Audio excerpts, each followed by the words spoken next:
Halo semuanya Sobat Baku Hantam dimanapun kalian berada, selamat datang kembali dengan Nadir. Seperti biasanya Nadir akan menemani waktu santuy kalian. Jadi buat sobat semua yang baru saja bergabung, jangan lupa tonjok dulu tombol subscribe-nya agar sobat semua tidak ketinggalan setiap update berita menarik setiap harinya.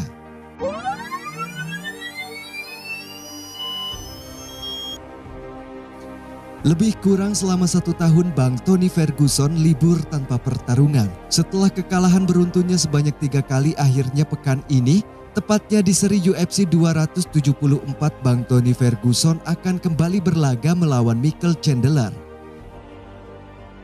Melalui sebuah preskon yang telah digelar beberapa hari yang lalu, Tony Ferguson siap melawan anak emas UFC yang menurutnya telah banyak menerima hak istimewa termasuk perebutan gelar juara. Perkataan Tony Ferguson itu pun tentu menjadi fokus perhatian orang-orang yang hadir di sana. Tak terkecuali sang presiden UFC Dana White yang hanya bisa terdiam mendengar celotehan Tony Ferguson terkait pihak UFC yang selalu mementingkan cuan. Tony Ferguson juga sudah muak dengan cara-cara UFC dalam melakukan bisnisnya. Bahkan ia juga mengibaratkan para pihak UFC kerap bertindak seperti pengedar narkoboy dan menabur dolar di sana-sini untuk merancang sebuah pertarungan yang bisa menghasilkan pundi-pundi keuntungan. Terkait laganya untuk UFC 274, Tony Ferguson tidak terlalu banyak membahas soal lawannya Michael Chandler. Ia juga menegaskan tidak ada masalah pribadi dengan mantan petarung Bellator tersebut. Namun justru Tony Ferguson memiliki sedikit masalah dengan pihak UFC. Tidak ada masalah pribadi melawan Chandler, tapi aku akan menjadi nyata. Aku bosan dengan taktik pembalasan dari perusahaan. No, nothing personal against Chandler, but I'm gonna be real. I'm tired of the retaliation tactics from the company. Iya, salah satu keluhan terbesar yang dialami Bang Tony Ferguson merujuk pada gaji para petarung yang telah menjadi isu bagi para kritikus di UFC. Dalam kasus ini, Bang Tony Ferguson cukup mengeluh dengan membandingkan para atlet tinju yang dibayar lebih mahal, namun para petarung UFC justru sebaliknya, tidak benar-benar mendapatkan sebagian dari uang yang sama, namun dalam olahraga yang berbeda. Tony Ferguson mengakui bahwa sudah cukup mendidih memendam pemikiran ini hampir setahun lamanya.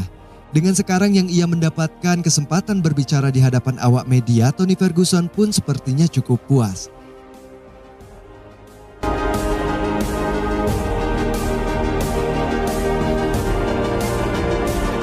Kalian mendengarkannya sekarang itu menarik. Inilah mengapa saya tidak melakukan wawancara apapun.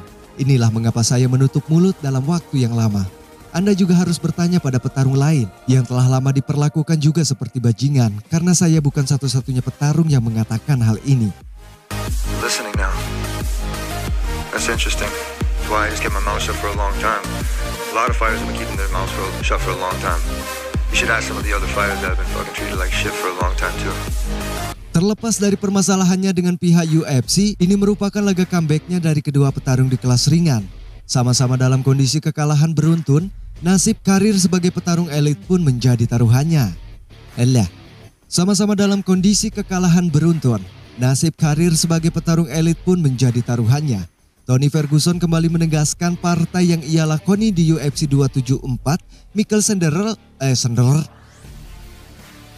Tony Ferguson kembali menegaskan partai yang ia lakoni di UFC 274 melawan Michael Chandler adalah ajang di mana ia akan bersenang-senang. Tak akan ada lagi beban mental yang menghalangi dirinya untuk berkembang. Bahkan dalam sesi face-off pun Tony Ferguson memberikan sedikit lawakan khusus kepada lawannya Michael Chandler.